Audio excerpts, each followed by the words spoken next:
नमस्कार। रीना की प्रेरणादायक कहानियों के चैनल में आपका स्वागत है।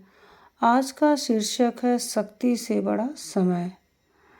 तो कहानी शुरू करते हैं। घने जंगल में हर सुबह एक ही दृश्य दिखाई देता था। एक गौरैया आसमान से उतरती, चींटियों के झुंड में हलचल मचा देती और उन्हें अपना भोजन बनाकर उड़ जाती। चींटियां उन्हें बेबस निगाहों से देखती, मानो प्रकृति ने सारी ताकत उसी को दे दी हो।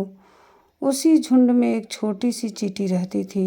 हर बार अपने किसी साथी को गौरैया के चोंच में ले जाते देखकर उसके मन में एक सवाल उठता, क्या सचमुच ताकत ही सब कुछ है?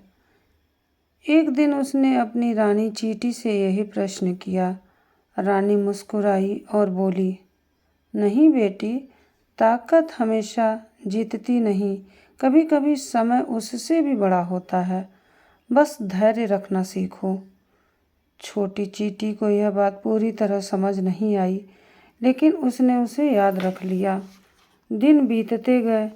गौरैया रोज आती, चींटियों को खाती और गर्व से उड़ जाती।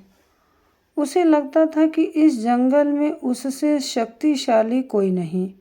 धीरे धीरे उसके मन में अहंकार आ गया। लेकिन कहते हैं, समय का पहिया कभी एक जगह नहीं रुकता। एक शाम भोजन की तलाश में उड़ते समय गौरैया तेज हवा के झोंके में संतुलन खो बैठी।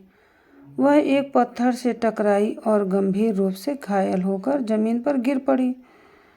उसने उड़ने की बहुत कोशिश की, लेकिन उसके पंख अब उसका साथ नहीं दे रहे थे। अगली सुबह वही गौरैया मिट्टी पर पड़ी थी। न उसके पास उड़ने की ताकत थी और न पहले जैसा घमंड। तभी चारों ओर से सैकड़ों चींटियां उसकी ओर बढ़ने लगीं। गौरैया ने देखा और पहली बार उसके मन में डर पैदा हुआ। ये वही चींटियां थीं जिन्हें वह कभी कमज़ोर समझकर अपना भोजन बनाया करती थीं। अब परिस्थितियां बदल चुकी थीं। भीड़ में खड़ी छोटी चींटी को रानी की बात याद आई। ताकत हमेशा नहीं जीतती, समय उससे भी बड़ा होता है। गौरैया ने बुझती आंखों से आसमान की ओर देखा। उसे समझ आ चुका था कि जीवन में कोई हमेशा शक्तिशाली नहीं रहता। जिस शक्ति पर उसे इतना घमंड था, वह एक ही पल में खत्म हो गई थी। और उस दिन जंगल से एक अनमोल सत्य सीखा, किसी को कमज़ोर समझने की भूल मत करो। समय बदलते देर नहीं लगती। आज जो शक्तिशाली है, कल उसे भी परिस्थितियों के आगे झुकना पड़ सकता है, क्योंकि शक्ति से बड़ा समय है। तो दोस्तों, न किसी की कमज़ोरी पर हंसो, न अपनी मजबूरी से निराश हो। समय सबका बदलता है, बस धैर्य और कर्म बनाए रखो। धन्यवाद।